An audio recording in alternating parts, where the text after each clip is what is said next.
하나님은 제사보다 순종을 원하시는 분이다라고 성경은 우리에게 확인을 해줍니다. 하나님은 순종을 원하시는 분. 여러분은 예배하는 성도입니까? 순종하는 성도입니까? 여러분 자신이 한번 깊이 생각해 보시기 바랍니다. 나는 하나님을 예배하는 자인가? 나는 하나님을 순종하는 자인가? 성경에서 소개하는 사울 왕은 예배하는 자였지만 순종하지 않는 자였습니다.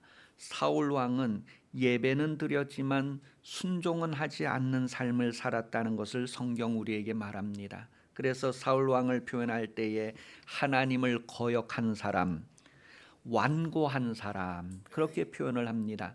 그가 예배는 드렸지만 하나님을 순종하지 않았기 때문에 그는 하나님을 거역한 사람, 완고한 사람 그렇게 표현을 합니다. 거역했다고 하는 말의 의미가 반역했다, 반란을 일으켰다 그런 의미입니다. 그는 제사는 드렸지만 순종하지 않았어요. 예배는 드렸지만 순종하지 않는 삶이었어요. 그것을 하나님을 거역했다 그렇게 말하는데 그 거역하는 것에 대해서는 점치는 죄와 같다 그렇게 성경이 확인을 해줍니다. 점치는 것은 이스라엘 백성들에게 금지된 것의 목록에 들어가 있어요. 금지한 거예요. 그런데 하나님을 거역함으로 금지된 것을 행하는 그런 모습을 가졌다는 거예요.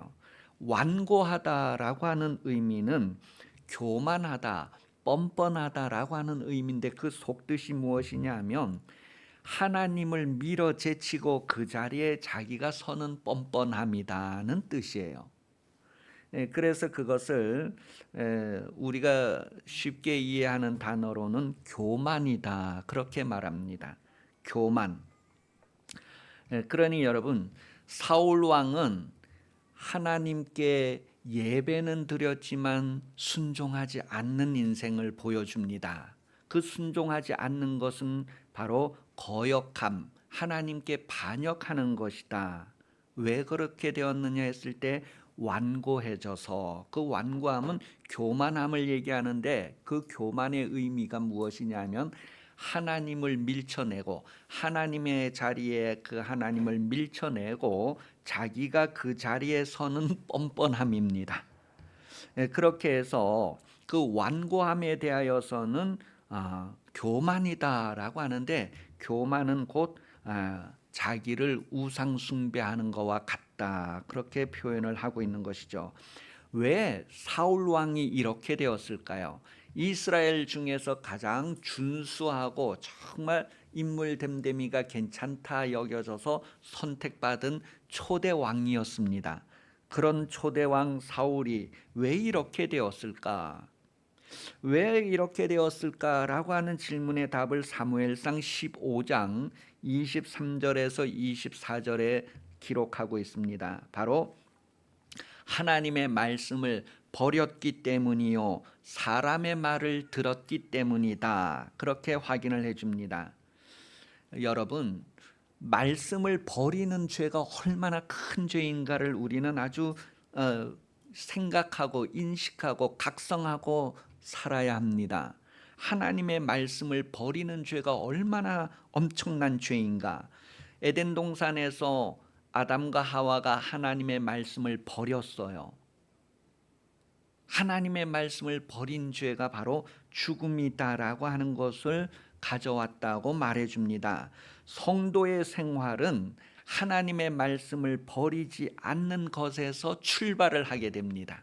여러분 다 성도라고 하면 하나님의 말씀을 버리지 않는 그 생활에서부터 시작이 된다는 거예요. 그런데 많은 성도들이 하나님의 말씀을 버리고 출발을 합니다.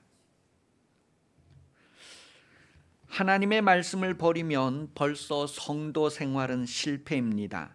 바로 사울 왕이 그렇게 우리에게 모습을 보여주고 있습니다.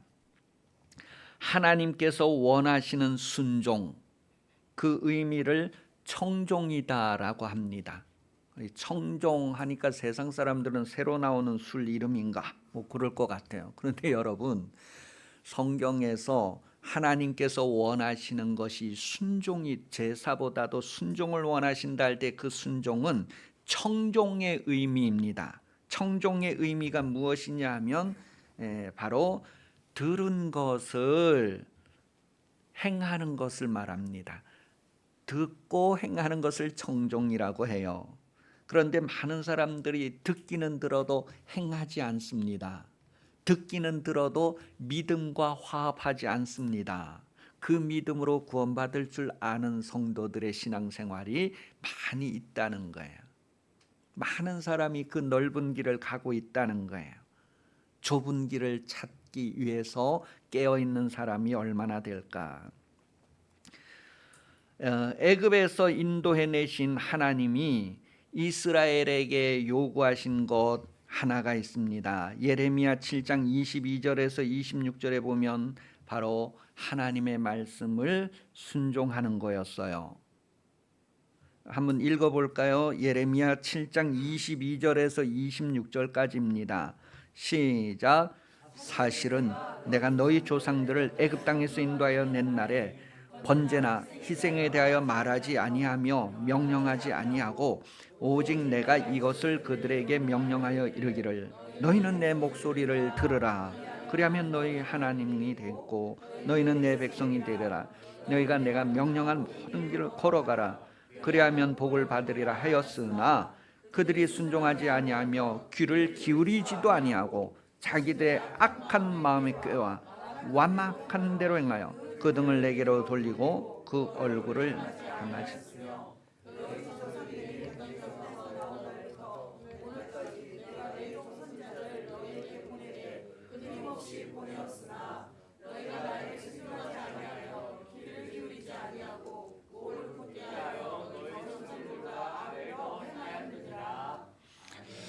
하나님의 말씀을 듣고도 행하지 않는 것을 반역했다, 거역했다 그렇게 표현을 합니다. 곧 세상에서 천국으로 인도하시는 하나님이 성도들에게 요구하시는 것, 하나님의 말씀을 들으라는 것입니다.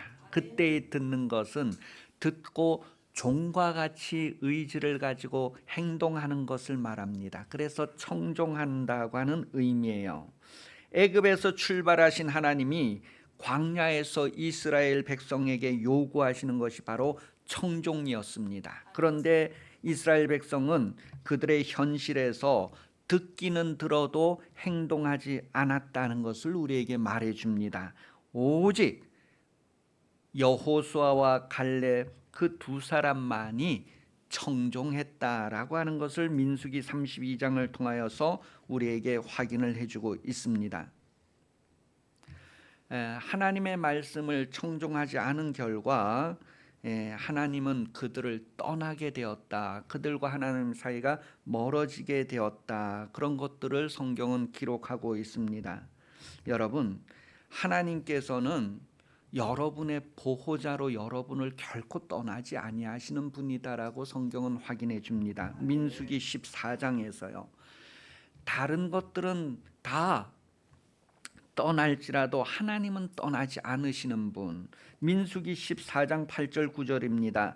여호와께서 우리를 기뻐하시면 우리를 그 땅으로 인도하여 들이시고 그 땅을 우리에게 주시리라. 이는 과연 젖과 꿀이 흐르는 땅이니라. 다만 여호와를 거역하지 말라. 또 그 땅 백성을 두려워하지 말라. 그들은 우리의 먹이라. 그들의 보호자는 그들에게서 떠났고 여호와는 우리와 함께 하시느니라. 그들을 두려워하지 말라 하나. 여호수아와 갈렙의 고백입니다. 하나님은 우리와 함께 하시는 하나님이시다. 그런 고백을 해요. 예레미야 시대에 시드기야 왕도 하나님의 말씀을 듣고도 거역했던 인물로 성경이 우리에게 확인을 해줍니다. 역대하 36장 11절에서 13절에 보면 시드기야 왕 때에 하나님께서 예레미야를 통하여 말씀하셨어요. 바벨론에 70년 동안 포로 생활될 것, 이런 것들을 쭉 말씀하시는 내용이 예레미야 25장 11절에서 13절에 또 확인을 해주는데, 그러니까 하나님께서 이스라엘 백성들을 바벨론에 70년 동안 보내시는 거예요. 70년 동안 거기에서 그들을 단련하시고 새롭게 하시고 불순물을 제거한 후에 다시 예루살렘에 심으시기 위하여, 그런 내용이 예레미야 27장 9절에서 12절에 쭉 소개되어지고 있어요. 그런데 거짓 선지자들, 그리고 하나님께서 이스라엘 백성들을 사랑하시는데 어떻게 그렇게 포로로 붙잡혀 가게 하시겠느냐, 뭐 그렇게 생각하고 현실적인 생각을 한 사람들과 하나님의 말씀과 얼마나 대조되는가, 다른가 하는 것을 말해요. 예레미야 선지자는 왕이요, 하나님께서 우리나라를 바벨론에 옮기려고 작정했으니 순종하세요. 그리고 바벨론에 가면 그 왕을 잘 섬기세요. 그게 하나님의 말씀입니다. 그렇게 하는데 그 하나님의 말씀을 안 들은 거예요. 그래서 이제 그 여호야김 시드기야 왕이 하나님의 말씀을 들었는데도 순종하지 않는 그 결과들이 어떻게 나타났는가 하는 것을 우리에게 말해주고 있습니다. 여러분, 목자와 양의 관계는 서로 아는 관계입니다. 목자와 양의 관계를 성경이 말할 때에 서로 아는 관계다, 그렇게 말하고 있습니다. 그래서 본문 14절에 보면 나는 선한 목자라, 나는 내 양을 알고 양도 나를 아는 것이 내가 아버지를 알고 아버지가 나를 아는 것과 같다, 그런 표현을 해요. 이때에 그 안다는 것은요, 경험으로 아는 것을 얘기합니다. 어떤 경험이냐 하면 아이를 낳는 경험을 얘기해요. 아이를 낳는 경험으로 아는 것을 얘기합니다. 그래서 어머니가 아이를 위해서 목숨을 버릴 수 있는 것은 낳는 경험으로 아이를 알기 때문에 그렇습니다. 아이를 낳을 때에 자기의 목숨을 걸고 낳았다고 하는 거예요. 그래서 내가 낳은 자식을 내가 안다는 거예요. 그러기 때문에 아이를 위해서 어머니가 목숨을 버릴 수가 있는 거예요. 예수님께서 하나님께서 죽으라고 하는 계명을 주셨는데 그 명령을 순종할 수 있었던 근거가 무엇이냐면 나를 낳으신 아버지를 알았기 때문이다 라고 표현을 합니다. 그때 이 단어를 쓰는 거예요. 안다고 하는 단어예요. 그래서 아이를 낳는 경험으로 안다는 것을 표현하는 것. 본문 15절도 그렇고요. 요한복음 10장 18절에 보면 내가 내 목숨을 빼앗기는 것이 아니라 스스로 버린다, 그렇게 예수님이 말씀을 하셨어요. 예수님의 의지를 가지고 죽음을 선택하는 것은 바로 낳으시는 경험이 있기 때문이다라는 것을 말합니다. 하나님이 낳으신 것을 알 뿐만 아니라 자신이 또한 낳는 경험을 가졌기 때문이라는 것을 말해요. 성도는 세례에서 이 경험을 하게 됩니다. 예수께서 나를 대신하여 이렇게 죽으셨구나 하는 것을 세례받을 때 경험을 하는 거예요. 여러분은 그런 경험이 실감이 안 되잖아요. 그죠? 왜 그래요? 그냥 목사님이 세례식 할 때 이렇게 물을 이렇게 적셔서 성부와 성자와 성령의 이름으로 세례를 주노라 하고 뭐 물 좀 이렇게 흘러내리고 세례식 끝나니까 예수님이 나를 위해서 이렇게 죽으셨구나 하는 것을 전혀 실감을 안 합니다. 그래서 그때 그 물의 의미에 대해서 세례 교육에서 충분히 받아야 돼요. 본래 성경에서 말하는 세례는요, 물 속에, 강물에 가서 물 속에 팍 집어넣어 가지고 이제 꽉 누르는 겁니다. 그게 세례의 의미예요. 그러니까 여러분, 침례교에서 침례하는 것은 그거를 경험시켜 주기 위한 그 방법을 그대로 하는 거예요. 그래서 하여간 평소에 고집 세고 막 이런 사람은 집어넣고 더 누르는 거지, 뭐 조금 더 기다리고 건져내는 거. 그래서 정말 막 눈물이 흐르는 건지 뭐 이게 물이 흐르는 건지 구분이 안 되도록 그렇게 죽음이라는 것을 실감시키는 것이 세례란 말이에요. 그 경험. 예수님의 대속하심을 이렇게 경험하고 아는 성도는요, 그렇게 세례를 받은 성도는 하나님의 말씀을 청종합니다. 왜냐하면 하나님의 말씀을 안 들으면 어떻게 돼요? 이렇게 된다는 것을 이미 경험해서 알기 때문에 그렇습니다. 여러분, 할례는 구별의 의미가 있습니다. 어떤 구별일까요? 순종할 말씀이 있는가 없는가가 구별되는 거예요. 하나님의 말씀이 있어도 순종하지 않는 백성은 이방인과 구별이 안 되는 거예요. 마태복음 18장 15절에서 17절 말씀을 보면 죄를 포기하지 않고 회개하지 않는 그런 고집에 대한 표현을 해요. 그것은 이방인과 같다는 거예요. 여러분, 성도들이 죄를 포기하지 않고 회개하지 않는 그 아주 고집스러움은 이방인과 같은 취급을 받는 그런 형상이라는 거예요. 그래서 할례에 대한 이야기를 할 때에는요, 할례는 보여지는 것보다 마음에 하는 것을 성경이 말해줍니다. 로마서 2장 29절에 보면 할례는 마음에 하라 그렇게 표현을 했어요.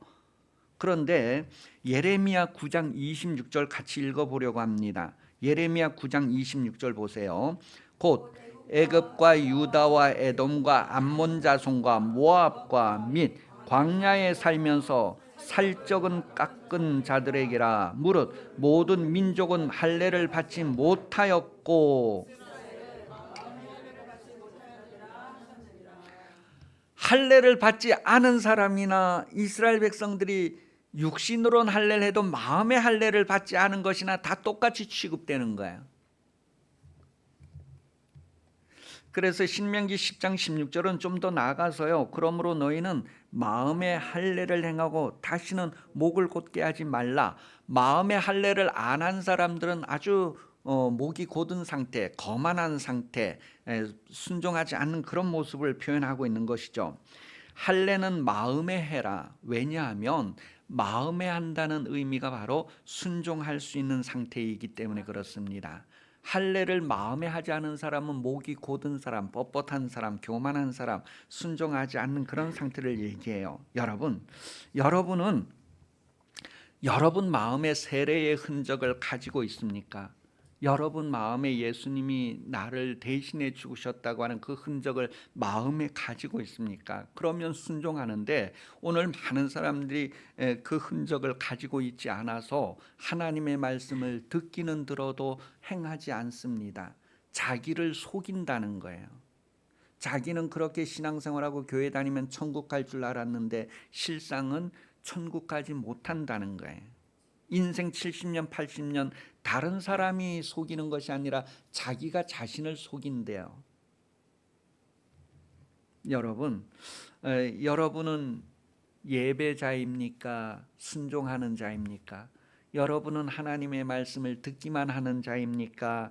그 말씀대로 행하여서 여러분의 영혼을 구원하는 믿음에 이르고 믿음에 성장하는 자입니까? 그래서 성경은 예레미야 22장 17절에서 21절까지 말씀에 청종하지 않는 것이 습관이 되지 않아야 할 것을 말하고 있습니다. 어려서부터 부모에게 청종하는 것을 배우게 하고, 그리고 성장하면서 하나님을 청종하는 그런 인물로 양육해야 할 것을 깨닫게 해줍니다. 그래야지만 이삭과 같이 부모를 순종하는 인생, 그리고 하나님을 순종하여서 100배의 복을 받게 되는 인생이 될 수 있음을 우리에게 성경이 보여주고 있습니다.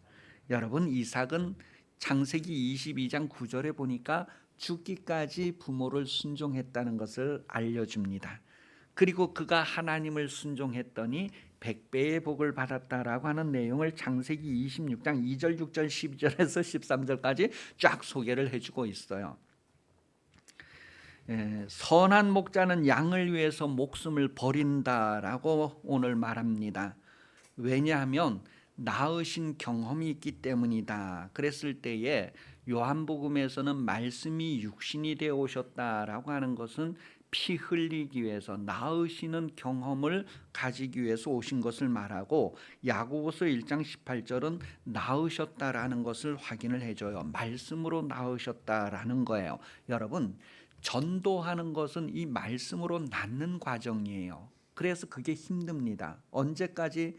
하늘이 노래질 때까지. 그 전도가 쉬운 게 아니고 그만큼 있는 그런 경험이 있는 사람이어야지만 모범된 신앙생활을 하게 되고, 전도 받아서 교회 나오는 사람들에게 모범이 돼서 같이 구원에 이르러 가는데, 소경이 소경을 인도하는 것과 같이 청종하지 않는 사람이 전도하면 청종하지 않는 사람을 만들어 버리는 거예요.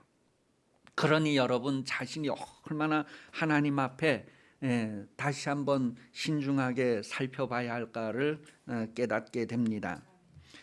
영생이라고 하는 것은 요한복음 17장 3절에 하나님을 알아야 된다고 하는 거예요. 이때 그 안다는 게 바로 경험 가진 것을 얘기합니다. 경험으로 아는 거예요. 복 있는 사람을 표현할 때에도 성경은요, 하나님의 말씀을 듣는 것도 복이란 말이에요. 왜냐하면 듣고 싶어도 못 들은 세대들이 있었단 말이에요. 우리 막 조상들은 하나님의 말씀을 듣고 싶어도 못 들은 조상들이 많이 있단 말이에요. 그래, 듣는 것이 얼마나 큰 복인가.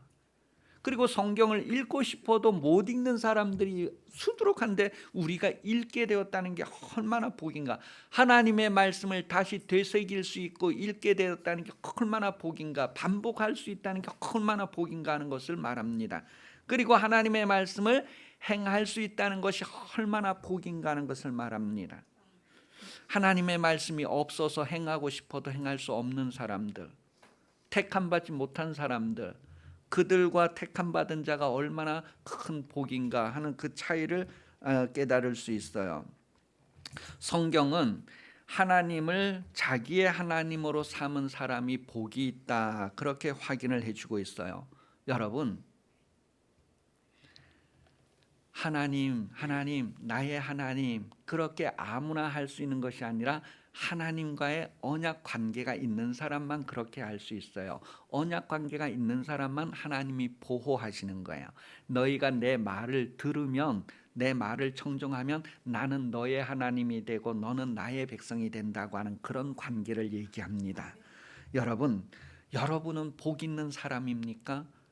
정말 하나님과의 관계를 그렇게 확실히 기반하고 있습니까? 하나님은 자기 백성에게 목자가 되신다고 성경은 말합니다. 시편 78편 52절, 그가 자기 백성은 양같이 인도하여 내시고 광야에서 양떼같이 지도하셨도다. 광야에서 양떼같이 지도했다는 의미는 양떼같이 인도했다, 그런 표현이에요. 그 인도라고 하는 말에는 먹을 것 입을 것 주면서 이끌어가는 그 모든 것을 다 포함해서 인도한다, 그렇게 말하는 거예요. 성령이 우리를 인도한다 그랬을 때에도 우리에게 있어야 할 신발, 외투, 있어야 할 언변, 있어야 할 말할 거리, 그런 걸 다 주시는 것을 인도한다고 말합니다. 그래서 전도할 때 성령이 그때 필요한 것을 공급하신다는 것을 성경 말하고 있어요. 목자와 양의 관계에서 중요한 것은 양은 목자의 음성을 알고 따른다는 것이에요. 죽기까지 따른다는 거예요. 죽어도 따른다는 거예요. 여러분은 목자 되신 하나님의 음성을 압니까? 양은 목자를 안다는 거예요. 목자도 양을 안다는 거예요. 하나님은 여러분을 아시는데 여러분은 하나님을 아는가? 인도하시는 분으로 성령을 보내어 주셨다고 요한복음은 기록하고 있습니다. 여러분을 인도하시는 분으로 모세를 보내신 것이 아니라 성령을 보내셨다는 거예요. 그러니 여러분, 성령을 따라 살 수 있다는 것을 성경은 기록하고 있습니다. 성령의 인도함을 받는 여러분 인생 되시기를 예수님 이름으로 축복합니다. 하나님의 인자하심 때문에 여러분에게 성령으로 인도하신다는 것을 성경은 기록을 하고 있어요. 그러니 여러분, 듣기는 들어도 행함이 없는, 듣기는 들어도 행실이 없는, 듣기는 들어도 아무 열매 없는 그런 신앙생활에서 이제는 돌아오시기 바랍니다. 회개하시기 바랍니다. 하나님은 여러분을 향하여 나는 선한 목자와 같이 너희를 인도한다. 그래서 성령까지 보냈다. 선한 목자는 자기 양을 알기 때문에 목숨을 버린다는 거예요. 여러분이 주님의 양이라면 여러분은 주님의 인도를 받습니다. 낭떠러지로 인도할지라도 양은 죽기까지 떨어지면서까지도 청종하고 순종하고 따라갑니다. 여러분은 주님의 양입니까? 여러분은 주님의 인도하심을 받는 성도입니까? 오늘 본문 나는 선한 목자라고 하는데 나는 그 목자의 인도함을 받는 양인가? 그런 성도인가? 그런 신앙생활을 하는 인생을 살고 있는가? 한 알의 밀알이 땅에 떨어져서 썩지 아니하면 한 알 그대로 있지만 썩어지면 많은 열매를 맺는다는 거예요. 여러분 하나님께서 여러분에게 나는 선한 목자라고 했습니다. 여러분도 하나님 앞에 정말 나는 하나님의 양입니다. 죽는다 할지라도 나는 청종하고 순종합니다. 따라갑니다. 그렇게 한 알의 밀알처럼 그런 흔적을 가지고 하나님의 양임을 입증하는 그런 인생, 그런 성도, 그런 신앙생활 되시기를 예수님 이름으로 축복합니다. 기도하겠습니다. 하나님 아버지, 선한 목자로 우리를 만나 주심을 감사합니다. 고맙습니다. 우리의 몸과 우리 인생과 우리 영혼까지도 완전히 하나님께 맡기고 하나님의 음성을 따르는 인생 되게 하여 주옵소서. 다른 음성 듣고 따라가지 아니하고 하나님의 음성만을 듣고 따라가는 인생 되게 하여 주옵소서. 다시 오시는 예수 그리스도 은혜 베풀어 주시며 하나님 아버지 사랑하심, 성령 도우시고 인도하심이 주일 오전 예배 참석하여 머리 숙인 성도들 위해 영원히 함께 하시기를 간절히 축원하옵나이다. 아멘.